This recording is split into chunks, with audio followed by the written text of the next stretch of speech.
Sinayang ng isdang tulingan, kain tayo guys. So first time kong magluto nito. So dalawang isda, ginayat ko sa tagtatlo. Medyo maliit lang yung size. Naglagay ako ng luya, sibuyas at saka bawang. At saka maraming kamyas. Sunod naglagay din ako ng isang liempo strip. So ginayat ko na maliliit para may taba-taba. Naglagay ako ng asin at saka karak na paminta. So yan yung mga pampalasa na alam kong ilagay dyan. So first time kong magluto kaya tignan na lang natin kung anong kalalabasan. Naglagay din ako ng siling green at saka tubig na kalibel nung isda. So, para may sabaw siya habang pinapakuluan. Tapos, saka ako niluto sa pressure cooker for 1 hour, guys. Ayan, no. So, para mas mabilis siyang lutuin at saka hindi siya maaksaya sa gas. Ayan. So, isang oras siya dyan na umiikot-ikot-ikot ng ganyan.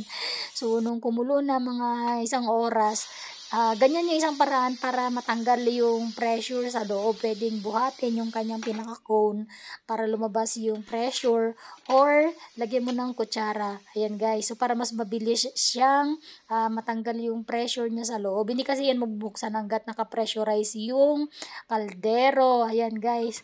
So nung binuksan ko na, pwede na siyang buksan kasi tapos na yung maingay niya at na-unlock na rin yung kanyang pinakatakip. So ayan, kaya nabuksan ko na guys. So yan na yung aking finished product na sinayang na tulingan. So first time kong nagluto niyan guys. Ayan no.